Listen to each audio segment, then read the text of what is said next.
할렐루야.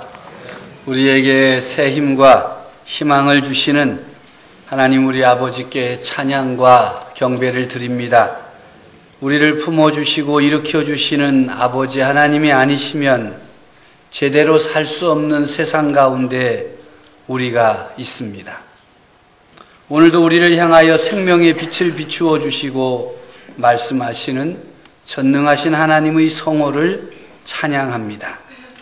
사랑하는 성도 여러분, 오늘은 어둠 가득한 세상에 생명을 주시려고 빛으로 오신 하나님의 아들 예수 그리스도를 맞이하는 대강절 첫 번째 주일입니다. 멋쟁이들 아니면 소화하기 어려운 색깔이 보라색입니다. 우리 찬양대가 보라색 스톨로 색을 바꿨는데 잘 어울립니다. 이름하여 멋쟁이라 그 말이죠. 멋집니다. 또 우리 기둥에도 대강절 첫 번 주일을 상징하는 장식을 했습니다. 또 보이실지 모르지만 제 뒤에는 대강절 초가 첫 번째 초가 타오르고 있습니다. 왜 우리는 이 대강절 절기를 선포하며 기다리는 것입니까? 예수님만이 우리의 생명이시며 희망이시고 능력이시기 때문입니다. 하나님의 아들이신 예수 그리스도만이 우리의 구원자이시며 우리의 죄를 사하여 주시는 우리의 주님이시기 때문입니다. 어제 문답을 했습니다. 세례 문답하는 학생들에게 물었어요. 예수님이 너에게 누구시냐? 학생들마다 다양한 답변이 나왔습니다. 예수님은 내 중심이십니다. 예수님은 나와 함께 하시고 인도하시는 분이십니다. 예수님은 내 구원자이십니다. 예수님은 내 기둥이십니다. 예수님은 내 기준이십니다. 참 좋은 답변들을 많이 했습니다. 사랑하는 성도 여러분, 여러분 각자에게 예수님은 누구이십니까? 예수님은 여러분에게 누구이라고 사람들에게 말할 수 있겠습니까? 문답자들에게 베드로의 신앙 고백을 알려주었습니다. 주는 그리스도시요 살아계신 하나님의 아들이십니다. 예수님은 구세주, 예수님은 하나님의 아들이라는 고백입니다. 성도 여러분, 예수님은 우리의 그리스도, 구세주, 구원자이십니다. 왜냐하면 하나님의 아들이시기 때문입니다. 할렐루야. 권모술수, 부정부패, 국정농단, 정경유착 등으로 인해서 참으로 칠흑과 같이 어두운 우리의 미래, 우리나라의 미래가 우리 앞에 놓여 있습니다. 그럼에도 불구하고 우리 믿음의 사람들에게는 희망이 있습니다. 역사를 주관하시고 다스리시는 하나님의 섭리를 믿기 때문입니다. 진리가 이 길이라고 하는 확실한 믿음이 있기 때문입니다. 퇴진하라, 하야하라, 탄핵하라, 구속하라, 점점 더 강도를 더해가는 국민들의 분노를 예의주시하겠다, 무겁게 받아들이겠다라고 할 뿐 그 어떤 해결책도 제시하지 못하는 대통령과 집권 세력들로 인해서 나라의 모든 일들이 무너져 내리고 있는 현실이 너무나도 안타깝습니다. 왜 이렇게까지 된 것일까? 곰곰이 생각해 보니 삐뚤어진 사랑, 거짓된 나라 사랑, 거짓으로 가득한 국민 사랑 때문입니다. 요즘 우리나라를 뒤엎고 있는 악한 영은 거짓의 영입니다. 나라의 최고 책임자가 거짓말을 합니다. 해명하겠다고 국민 앞에서 사과한 내용이 거짓으로 드러납니다. 백성들 앞에서 하겠다고 공식적으로 사과하고 약속한 것도 마음에 들지 않는다고 하지 않겠다고 약속을 어기는 거짓이 판을 치고 있습니다. 대통령을 보좌하며 최고의 권세를 누렸던 사람들도 뻔한 거짓말을 뻔뻔하게 합니다. 모른다는 것이지요. 자기가 하지 않았다는 것입니다. 아무것도 하지 않았다고 거짓을 토해놓고 있습니다. 이런 형편에 누가 진실을 말하며 살겠습니까? 그러나 거짓이 어떻게 진실을 이길 수 있겠습니까? 그럼에도 자신들이 이길 것이라고 믿는 권력자들은 어둠이 빛을 이길 수 있다고 믿는 어리석은 사람들입니다. 닉슨 대통령을 하야시킨 미국에서 일어난 워터게이트 사건은 도청 사건이 그 핵심이었습니다. 상대방 진영의 사무실에다가 도청한 그런 사건이지요. 그런데 이 닉슨 대통령은 이 도청 사건 때문에 하야한 것이 아닙니다. 자기가 지시한 것도 아니고 충성맨들이 한 것이기 때문에 큰 문제가 되지 않았습니다. 그럼에도 그 도청 사건을 감추려고 거짓말한 것이 드러나서 세계 제일 최강의 나라 권력의 자리에서 내려와야 했습니다. 거짓말에 맞들이면 안 됩니다. 거짓말이 얼마나 큰 힘이 있는가 이 전문가들이 말하는데요. 이 거짓말을 거짓말이 아닌 것처럼 만들기 위해서는 9번 이상 거짓말을 해야 된대요. 한번 내가 거짓말 했잖아요. 진짜라고 거짓말을 진짜로 만들려면 거짓말을 9번 해야 되는 거예요. 그 다시 한 번 더 거짓말을 하려면 어떻게 해야 돼요? 81번의 거짓말을 해야 돼. 그럼 자기가 81번 거짓말하는 동안에 어떤 거짓말을 했는지 모르게 되는 거예요. 그래서 자기 말에 자기가 엮이게 되는 거예요. 제가 그 이야기를 듣고 그렇겠다. 81번이나 한 가지 일을 놓고 거짓말을 하려면 얼마나 많이 해야 되는 거예요. 10대로 끝날 매를 100대, 1000대가 되게 하는 것이 거짓말입니다. 그런데 이 엄청난 거짓말을 최고의 권력의 자리에 있는 사람이 계속하고 있기 때문에 온 나라가 요동하고 국정이 마비되고 세계의 웃음거리가 되고 만 것입니다. 그리스도인인 성도들은 거짓을 미워합니다. 거짓말을 싫어합니다. 거짓말하는 사람을 멀리합니다. 왜냐하면 우리의 주님이신 예수님은 진리이시기 때문입니다. 참 빛이기 때문입니다. 진리와 거짓은 함께 할 수 없습니다. 진리로 거짓을 이기는 것이 그리스도인 된 성도들의 삶인 것입니다. 예수님은 우리에게 진실된 삶의 모범을 보여주셨습니다.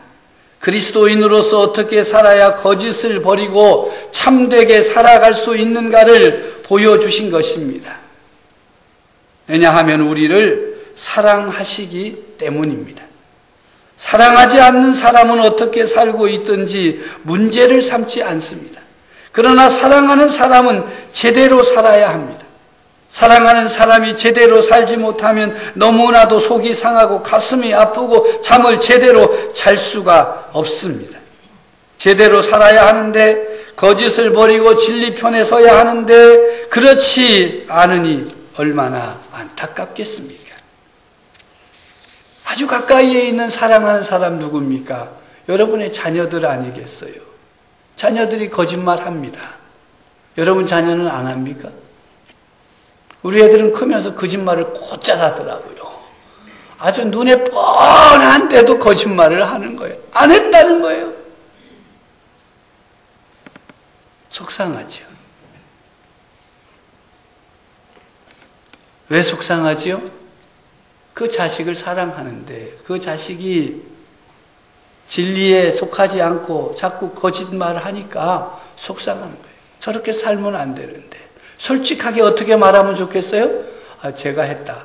내가 잘못했다. 이러면 얼마나 좋겠어요. 근데 이것들이 뻔뻔하게 우긴다. 부모가 보면 다 압니다. 하나님 보시면요, 우리를 다 아십니다. 감출 수 없어요. 그런데도 감추려고 하는 것이 인생이지요. 예수님께서는 우리를 사랑하시는데 끝까지 사랑하신다고 오늘 성경은 증언하고 있습니다. 요한복음 13장 1절에 보니까 세상에 있는 자기 사람들을 사랑하시되 끝까지 사랑하시니라. 이렇게 말씀하고 있습니다. 예수님은 사랑하는 제자들이 어떻게 하면 그리스도인으로서 바르게 살 수 있을까 가르쳐 주시기 위해 모범을 보여주신 것입니다. 예수님 제자들과 저녁 식사를 하시던 자리에서 일어나셔서 겉옷을 벗으셨습니다. 수건을 가져다가 허리에 두르셨습니다. 그리고 대야에 물을 떠서 제자들의 발을 씻으시고 그 두르신 수건으로 닦아주셨습니다. 함께 그 자리에 모여있던 사람들이 깜짝 놀랐어요. 당황했습니다. 특히 제자 베드로는 어쩔 줄 몰라 하면서 물었어요. 주여, 제 발을 주님께서 씻으시나이까? 예수님 말씀하시기를 내가 하는 일을 내가 지금은 알지 못한다. 이후에는 알게 될 것이다. 그럼에도 베드로는 감히 자기의 발을 내밀 수가 없었습니다. 내 발을 절대로 씻지 못할 것입니다. 거부했습니다. 그래서 예수님께서 내가 너를 씻어주지 아니하면 내가 나와 상관이 없느니라 하시면서 결국 베드로의 발을 씻겨주셨습니다. 그 자리에는 누구도 있었겠습니까? 가룟 유다도 있었습니다. 예수님을 은 30냥에 팔아먹은 이 배신자도 예수님과 함께 저녁 식사 자리에 있었으니 그의 발도 틀림없이 예수님께서 물로 씻으시고 수건으로 잘 닦아주셨을 것입니다. 아마 다른 제자들보다 더 정성껏 그의 발을 닦아주시고 씻어주셨으리라 생각이 듭니다. 제자들은 나중에 알게 되었습니다. 사랑으로 섬기는 일은 그가 누구인가를 가리지 않아야 한다는 것을 십자가 사건 이후에 깨닫게 되었습니다. 나에게 잘해준 사람, 나에게 힘이 되는 사람, 내게 능력이 되는 사람, 내게 갚을 것이 있는 사람, 그런 사람들을 섬기라고 하신 것이 아닙니다. 나를 대적하기도 하고 또 내게 갚아줄 것도 없고 내게 아무런 도움이 되지 않는 그 사람도 사랑으로 섬겨라 하는 것을 깨닫게 된 것이지요. 예수님은 그들의 발을 다 씻으신 후에 옷을 입으시고 다시 앉아서 그들에게 말씀하십니다. 내가 너희에게 행한 것을 너희가 아느냐? 너희가 나를 선생이라 또는 주라 하니 너희 말이 옳도다. 내가 그러하다. 내가 주와 또는 선생이 되어 너희 발을 씻었으니 너희도 서로 발을 씻어주는 것이 옳으니라. 내가 너희에게 행한 것 같이 너희도 행하게 하려 하여 본을 보였노라. 너희가 이것을 알고 행하면 복이 있을 것이다. 복 받는다는 말씀이죠. 그리고 제자들에게 예수님은 결론을 내려주시는데 34절의 말씀입니다. 새 계명을 너희에게 주노니 서로 사랑하라. 내가 너희를 사랑한 것 같이 너희도 서로 사랑하라. 예수님께서 제자들을 통하여 우리들이 지키고 따라야 할 새 계명을 주신 것입니다. 새 계명이 무엇입니까? 서로 사랑하라 하는 것입니다. 이전에도 서로 사랑하라는 가르침이 없었겠습니까? 많이 있습니다. 예수님을 믿지 않는 사람 가운데도 서로 사랑하라고 가르쳤고 또 그 가르침을 따라 사는 사람들이 굉장히 많습니다. 새 계명이 될 수 없는데 새 계명이라고 예수님이 말씀하십니다. 왜 그럴까요? 오늘 말씀해 보면 서로 사랑하라. 내가 너희를 사랑한 것 같이 서로 사랑하라. 그냥 서로 사랑하라는 것은요, 시키지 않아도 눈만 맞아도 사랑하잖아요. 그런데 내가 너희를 사랑한 것 같이 서로 사랑하라. 예수님이 우리를 어떻게 사랑하셨습니까? 첫째는 끝까지 사랑하십니다. 예수님의 사랑은 자신을 배신하고 팔려고 하는 가룟 유다와 자신을 부인할 베드로를 끝까지 품으시는 무한한 사랑입니다. 마지막까지 돌아설 기회를 주시며 사랑의 끈을 놓지 않으시는 사랑이요, 품어주시는 사랑입니다. 끝까지 하십니다. 예수님이 우리를 사랑하시되 끝까지 사랑하십니다. 할렐루야. 그 사랑을 믿으십시오. 두 번째로 예수님의 사랑은 발을 씻어주시는 사랑입니다. 허물 많은 제자들을 끝까지 사랑하시는 예수님의 사랑은 행동하는 사랑이라는 말씀입니다. 종이 주인의 발을 씻게 되어 있지만 주님이시며 선생이신 예수님이 겸손히 낮아지셔서 수건을 허리에 두르시고 제자들의 발을 씻어 주셨습니다. 종노릇 하신 것입니다. 끝까지 사랑하는 마음은 발을 씻어주시는 사랑의 손길로 이어집니다. 마치 제자들의 종이 되신 것처럼 낮아지셨습니다. 이처럼 예수님의 사랑은 낮아지셔서 형제들, 자매들의 발을 씻어주시는 것입니다. 예수님이 우리를 사랑하시고 우리들의 발을 씻어주시는 것, 우리를 사랑하시기 때문입니다. 낮아지시고 겸손하게 종이 주인의 발을 씻어주시듯 하나님의 아들이 죄인된 우리들의 발을 씻어주십니다. 이것이 바로 내가 너희를 사랑한 것 같이 너희도 사랑하라는 말씀 속에 담겨져 있는 사랑입니다. 세 번째로 예수님의 사랑은 깨끗하게 해주시는 사랑입니다. 오늘 요한복음 13장 11절에 깨끗하다 하는 단어가 등장하는데 이것은 예수님이 씻어주신 행위의 영적 의미를 드러내는 말씀입니다. 즉 죄인의 영혼을 깨끗하게 씻어주시는 사랑입니다. 만약 예수님의 십자가 공로를 믿지 못하면 예수님과 상관없는 자로 살아갈 수밖에 없습니다.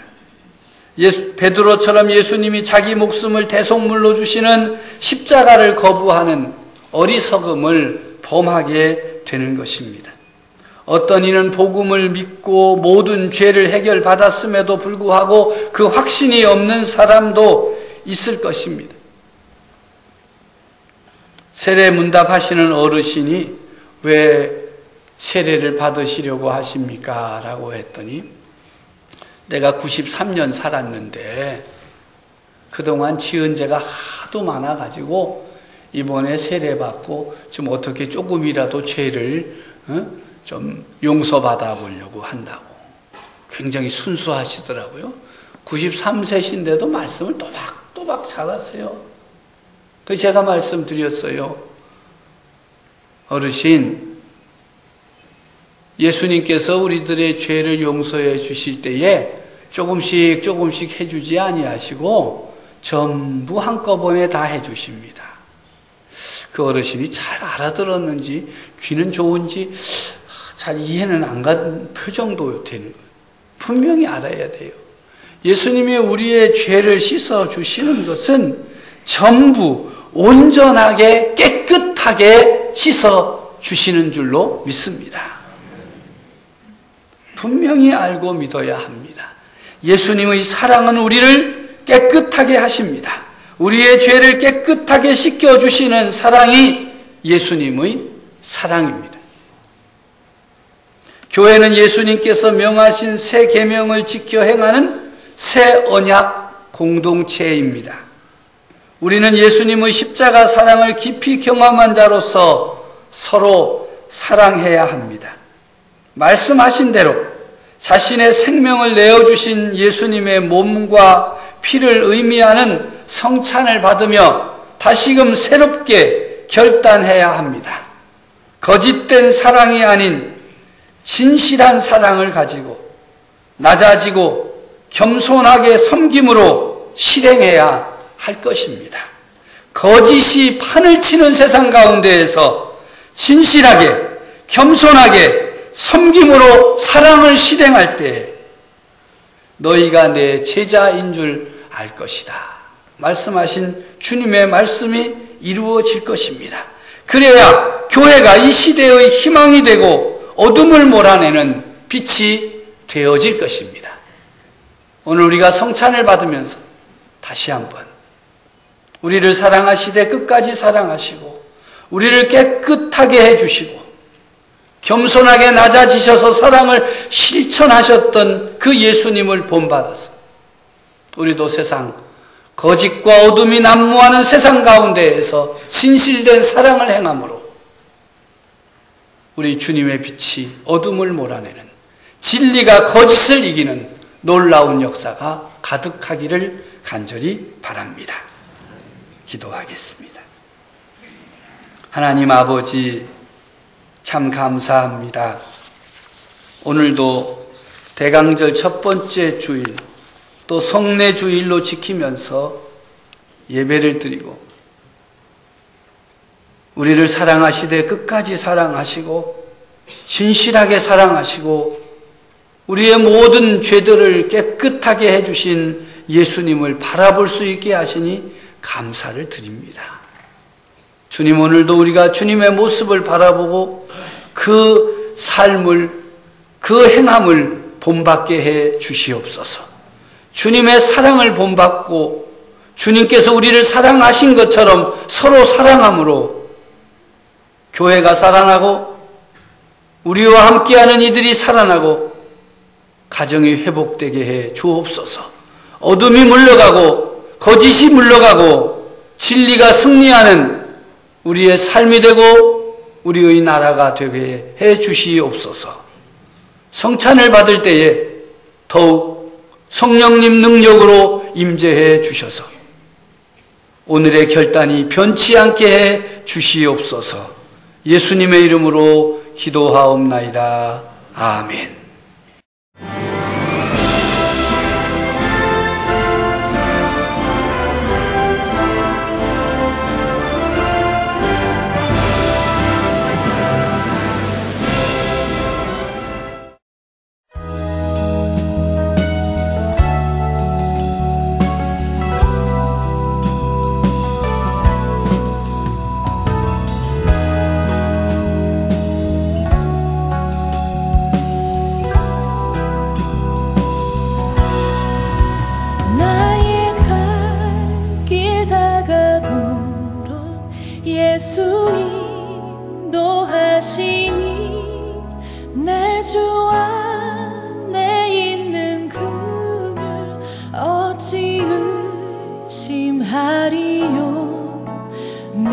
믿음으로 사는 자는 하늘 위로 받겠네. 무슨 일을 만나든지 만사형통하리라. 무슨 일을 만나든지 만사형통하리라.